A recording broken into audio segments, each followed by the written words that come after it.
Bismillahir Rahmanir Rahim. Allahumma salli ala Muhammad wa ali Muhammad. What I will be reading out now is part of a section from a novel that I wrote as part of the creative element of my PhD project a couple years ago. So the character in this is called Adam, my protagonist, and Adam is on a quest for answers to various things in his life. And in this case, for the purpose of this particular event, I will be reading about some of his experience towards Imam Hussein alayhi salam.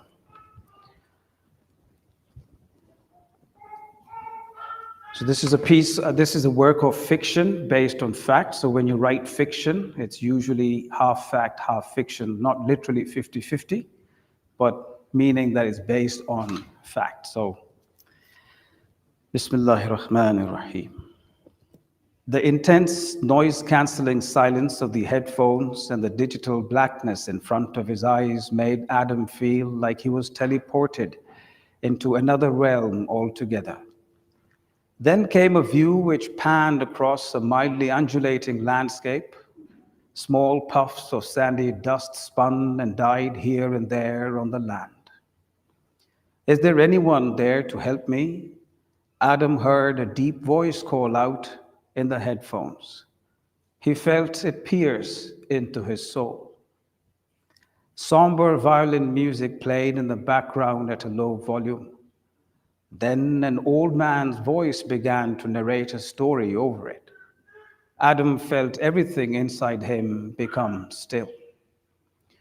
Although his tongue was parched, his call was loud and clear. In the still, deathly air, there could have been no doubt about it. The flap of a tent parted, and a woman clad in a black jilbab hurried out. This was the third time during the day she had rushed out onto the hot sands, the narrator continued. On the two previous occasions, the man that she had headed towards had gently urged her back into her shelter. But this time he didn't. He decided to let the enemy archers, the foot cavalry, the horse-mounted men, armed with lances, their brigadiers, all to behold that it was the unarmed woman who had true grit, the real courage. The woman scrambled up a knoll and stood there in anguish, clutching her fabric around her face. Is there anyone else to heed to my call? The lonesome man she was looking at shouted again. Some horses twitched, moved their necks, lifted a hoof a little as if to amble over, but their riders pulled at their reins. The year is 680. In the symbolic empty expanse of the sands, the brave man's purpose had a distinct, indubitable meaning, that in the future, no one, man or woman, would ever dare say that they could not distinguish between light and darkness, truth and falsehood. No one would claim that this last man standing did not warn the enemy of the blunder that they were intent on committing. The embattled man reminded the enemy that he was the beloved grandson of Muhammad bin Abdullah, the same divine man that they too claimed they followed as a prophet.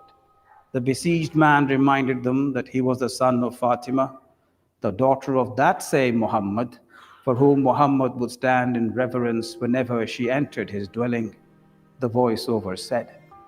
The grandson of Muhammad repeated to the wall of enemy troops that in his stance, his intention was only to call for the good with justice and fairness for all humanity, regardless of faith, race, color of skin, or other disposition, to prohibit committing the undesirable, and to act in accordance with the teachings and conduct of Prophet Muhammad, the same conduct that was emulated by Ali bin Abu Talib.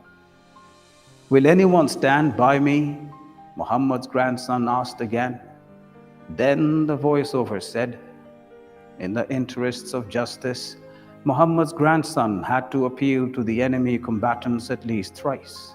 And because in moments of injustice, if they did not take sides, history, perpetuity would rightfully judge them to be on the side of the oppressors. But even the third call by Muhammad's grandson just bounded into the desert, and like the two previous ones, his adversaries did not heed to it. But then this time, something else happened. An arrow, a darting blur, hissed past the besieged man's head. Upon the desert of Karbala, this is how the enemy responded and marked the moment of brutal truth. The voiceover said. The woman standing on the knoll dropped to her knees. It was clear that she knew the inevitable was now very, very near. The battle began to rage. Among the clouds of sand, there were the unmistakable sounds of death. Metal clinking against metal, the occasional gurgle of blood and cry from a slit throat, the muted bawl from the agony of death, shouts, commands, drumming thuds from the hoofs of horses, grunts of strength versus strength, determination versus determination, man of truth versus men of falsehood. And then the lonely defender, that last man standing out of some 72 slain ones, was also disabled. For a long while, his body lingered in mid-air, half stuck in his saddle, half flailing between wounded white steed and scorching red sand. Then somebody stealthily approached him from behind and wedged a spear into his back.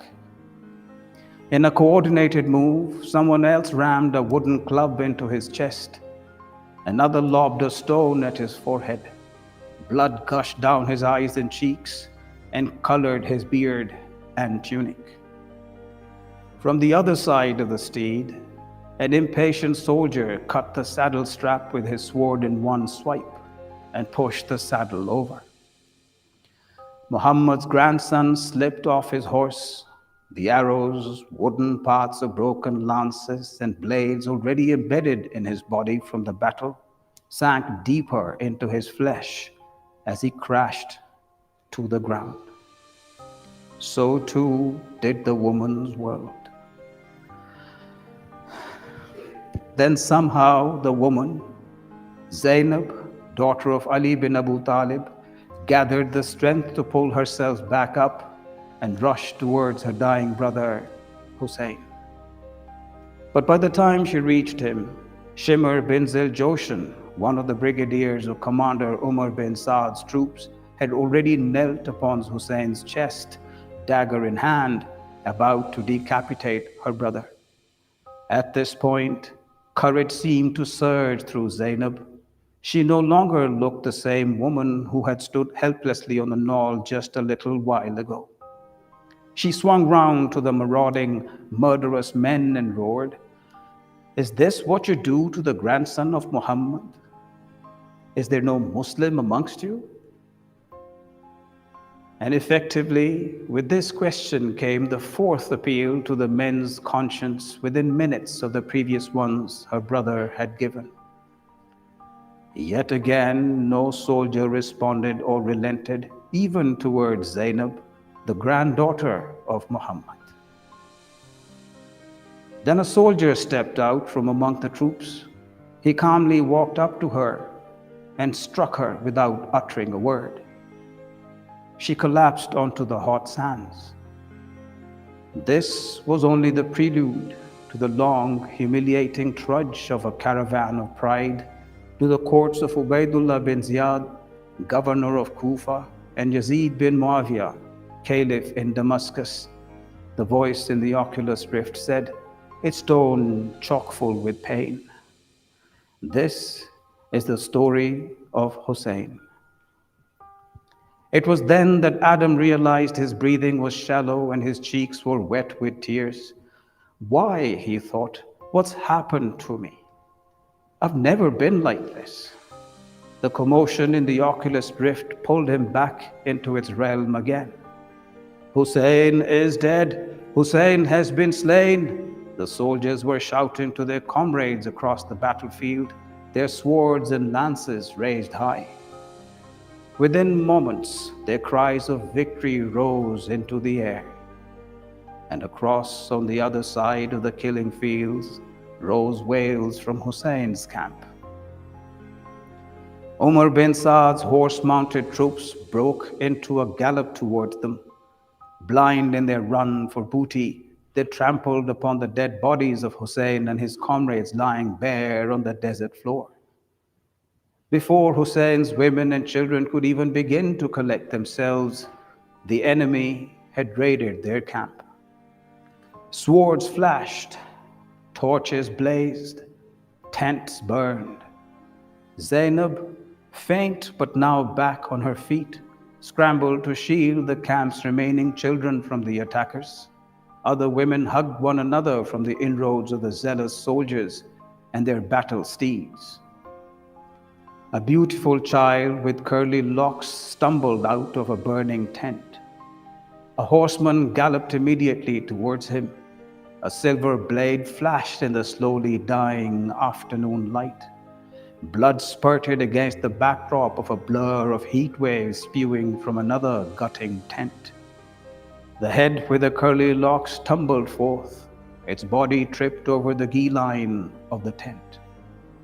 A woman in the background who witnessed this scene let out a blood-curdling scream, one among many on that dreadful afternoon.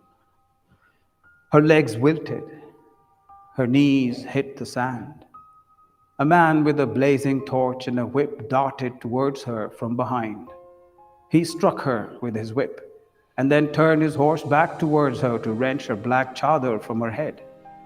She pleaded with him not to do so, but to no avail. He kicked her face. She fell slowly, face first, onto the sand. The drumming of hoofs all around muffled her scream. Wolves. Everywhere there were packs of snarling wolves attacking Hussein's women and children in wild abandon. The heartbroken voice in the oculus rift said. A chill ran down Adam's spine. He could not bear to witness the scenes of the humiliation and pillage any further. He pulled the oculus rift off his head. Allahumma salli ala Muhammad.